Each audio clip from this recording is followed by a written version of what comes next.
Bonjour Anne-Sophie. Bonjour Yvan. On peut pas rêver mieux que le mur des Je t'aime pour une première rencontre tous les deux. Oui, bonjour, bienvenue à cette visite de Montmartre en chanson. Visite particulière, effectivement. Tout à fait. Parce que tu chantes, toi, et tu Donc, racontes. Et je raconte des anecdotes. Donc nous allons revenir sur les pas de célèbres chanteurs qui ont marqué l'histoire de la chanson française et qui ont vécu à Montmartre. Alors je vais prendre ma petite note de départ. Ah, faut le tempo. Le ciel bleu sur nous peut s'effondrer et la terre peut bien s'écrouler. Peu m'importe.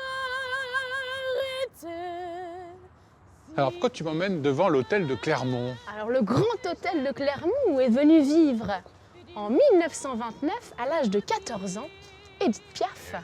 Le fameux Marcel Cerdan. Voilà. Ah, et c'est dans son jus, hein.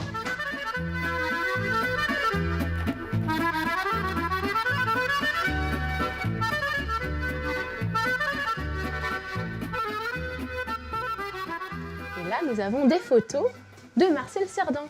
On reconnaît la devanture du bar. C'est un lieu typiquement montmartrois où se retrouvent les gens du quartier. Et donc, on a aussi d'autres photos par ici avec Édith et Marcel ensemble. Et là, les gants de boxe de Marcel. Les vrais? Et oui, il est vrai, hein, ils les ont gardés. Et qu'est-ce que tu chantes ici? Eh bien, une chanson de Piaf, évidemment. Et je me mets à l'endroit où elle chantait, dans le bar. Donc, on m'a dit, se mettait ici. Devant le radiateur. Devant le radiateur. Elle a bien raison. Juste à côté. C'est la meilleure place. Du radiateur. Et qu'est-ce que tu vas chanter?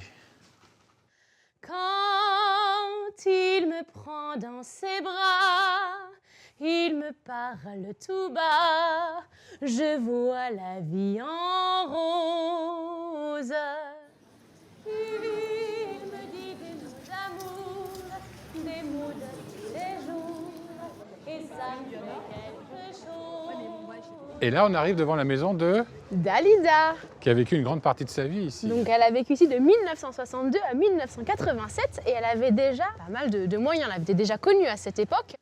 Ah oui. On reconnaît. Ah, oui, là on voit bien Dalida devant sa maison. Ok. Donc le mur a été surélevé ou pas? Non, c'est pas le du tout, même mur. oui, c'est le même D'accord. mur. C'était une vraie Montmartroise avec Delon.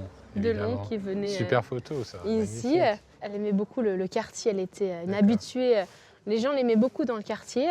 Et le fait de chanter comme ça dans la rue, c'est quelque chose de plus compliqué, de plus facile, qui porte. Il faut pousser, j'imagine, encore plus la voix. C'est formateur parce que quand on peut faire la rue, ensuite quand on est sur une scène avec les retours, etc., C'est d'un easy. seul coup, Ouais, c'est... c'est mais facile. Ils me disent, les conditions sont pas top. Oh, vous inquiétez pas. Moi, j'ai les klaxons, j'ai les chiens qui aboient, j'ai les touristes qui parlent fort. Et toi, la scène ici, c'est Montmartre. Ma scène, c'est mon village, c'est Montmartre. C'est les rues de Montmartre. Moi, je veux mourir sur scène en chantant jusqu'au bout. Donc là, on arrive à la bonne La bonne Franquette. Franquette. Institution. C'était une ancienne guinguette. Allez, vas-y. Merci.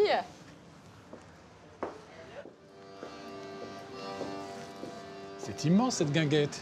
Et oui, la bonne Franquette, quand même un lieu hyper convivial, avec la musique, vraiment un lieu que j'adore à Montmartre. Et je vous présente mon accordéoniste Yann Cotillet. Bonjour Yann. Alors pourquoi on est là, précisément? Eh bien, ici, juste au-dessus, a vécu dans les années 50 Charles Aznavour. Et donc le quartier de Montmartre l'a énormément inspiré durant toute sa carrière. Et dans de nombreuses chansons qu'il a écrites, et notamment dans cette chanson que vous connaissez tous, Une petite idée. et que vous attendez tous à Montmartre. C'est la bohème. Moi, je vais m'asseoir et je vais t'écouter.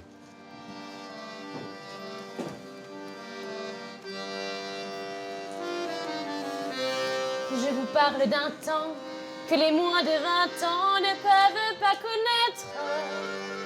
Montmartre en ce temps-là. Accrocher ses lilas